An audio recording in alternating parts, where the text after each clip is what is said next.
Capsicum paneer curry చాలా అంటే చాలా టేస్టీగా ఉంటుంది. హలో అండి, ఎలా ఉన్నారు? అందరు బాగున్నారా? Paneer curry already short video పెట్టాను. ఇప్పుడు లాంగ్ వీడియోలో పన్నీర్ కర్రీ ప్రిపరేషన్ ఎలా చూపిస్తాను అంటే ఇంకో మెథడ్లో చేస్తున్నానండి. అది నేను ఎలా చేస్తానో చూపిస్తున్నాను. దానికి పన్నీర్ ఒక 1/2 kg వరకు స్లైసెస్గా కట్ చేసి పెట్టుకున్నాను. గ్రేవీకి మాత్రం దానికి గ్రేవీ కోసం 3 పెద్ద టమాటాలు, ఒక ఉల్లిగడ్డ, 3 పచ్చిమిర్చి, sunflower seeds 3 spoons, pumpkin seeds 3 spoons, కాజు కొన్ని. ఇవన్నీ గ్రేవీ కోసం. కర్రీ ప్రిపరేషన్‌కి ఇట్లా పెద్ద స్లైసెస్‌గా ఆనియన్ కట్ చేసి పెట్టుకున్నాను. దాంట్లో వచ్చే చిన్న పార్ట్స్ ఉంటాయి గదా! దానికి గ్రేవీకి యూజ్ చేస్తున్నాను. Ginger garlic paste 1 teaspoon. Capsicum ఇలా పెద్దగా కట్ చేసి పెట్టుకున్నానండి. క్యాప్సికమ్ కూడా యాడ్ చేస్తున్నాను. చాలా బాగుంటుంది ఫ్లేవర్. పన్నీర్ స్లైసెస్గా కట్ చేసి పెట్టుకున్నాను. Ginger garlic paste 1 teaspoon. ఇక్కడ మసాలా పెట్టలేదు. మసాలా లైట్గా వేస్తున్నాను. సో ప్రిపరేషన్ ఏంటో చూసేద్దాం. ఇప్పుడు స్టవ్ ఆన్ చేసుకొని ప్యాన్ పెట్టేసి కొంచెం ఆయిల్ వేసేస్తున్నాను. అంటే ఎక్కువ ఫ్రై అవ్వని అవసరం లేదు. ఇప్పుడు చూడండి, కాజు లైట్గా ఫ్రై అయిపోయింది. తర్వాత పచ్చిమిర్చి, ఉల్లిగడ్డ వేసేస్తున్నాను. కొంచెం ఇది ఫ్రై అయ్యాక ఉల్లిగడ్డ వచ్చేసి లైట్గానే ఫ్రై అవ్వనివ్వాలి, ఎక్కువ ఏం ఫ్రై అవ్వని అవసరం లేదు. ఇప్పుడు టమాటాలు,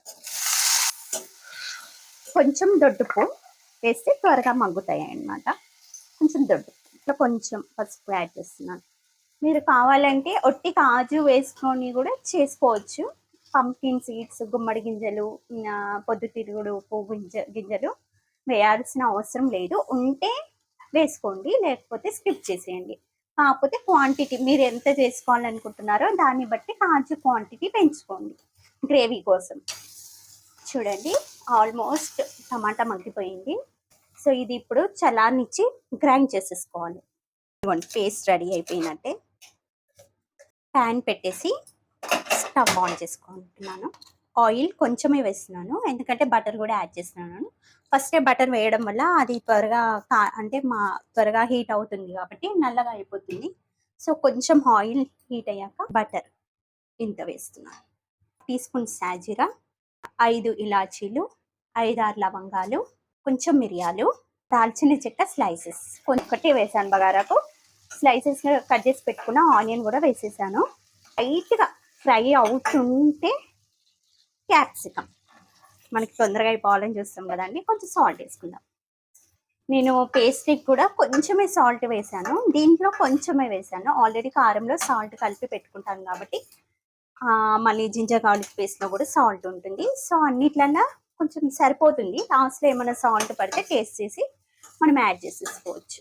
జింజర్ గార్లిక్ పేస్ట్, పసుపు 1/2 టీ స్పూన్. ఇప్పుడు మూత పెట్టి స్టవ్ సిమ్లో పెట్టి ఒక 3 minutes వరకు కుక్ అవ్వనిద్దాం. చూద్దామా ఫ్రై అయిందా? చూడండి, ఫ్రై అయిపోయింది. వాటర్ కూడా దిగాయి. సో మనకి ఇప్పుడు మనం గ్రేవీలో కూడా ఈ క్యాప్సికమ్ ముక్కలు అవన్నీ ఉడికిపోతాయి. సో ఇప్పుడు పేస్ట్ చేసి పెట్టుకున్నాం కదా, ఈ పేస్ట్ కూడా వేసేస్తున్నాను. గ్రైండ్ చేసుకున్నాం కదా, ఆ మిక్సీలో వాటర్ వేసేసి మొత్తం కడిగేసి వేసేస్తున్నాను. మంచి మిక్స్ చేసేసుకొని కారం ఒక 3 టీ స్పూన్స్ వరకు వేస్తున్నాను. ధనియాల పొడి 1 టీ స్పూన్. మంచిగా మిక్స్ చేసేసుకొని స్టవ్ సిమ్లో పెట్టి గ్రేవీకి సరిపడ వాటర్. ఇప్పుడు ఫ్రై చేసేసుకున్న పన్నీర్ పీసెస్ని కూడా వేసి మంచిగా మిక్స్ చేసేసుకొని 5 నిమిషాలు స్టవ్ మీడియం ఫ్లేమ్లో పెట్టి ఉడికించుకోవాలి. రెడీ అయిపోయినట్టే. ఫైనల్గా కసూరి మేతి యాడ్ చేసుకుందాం. చాలా బాగుంటుంది. కసూరి మేతి వేయడం వల్ల మంచి టేస్ట్, అరోమా బాగా వస్తుంది. రెడీ అయిపోయింది. కసూరి మేతి ఫైనల్గా వేసాం కదా, చాలా మంచి సూపర్గా వచ్చింది కర్రీ. అయితే రెడీ అయిపోయినట్టే. సూపర్గా ఉందండి. మీరు ఈ ప్రాసెస్ ట్రై చేయండి.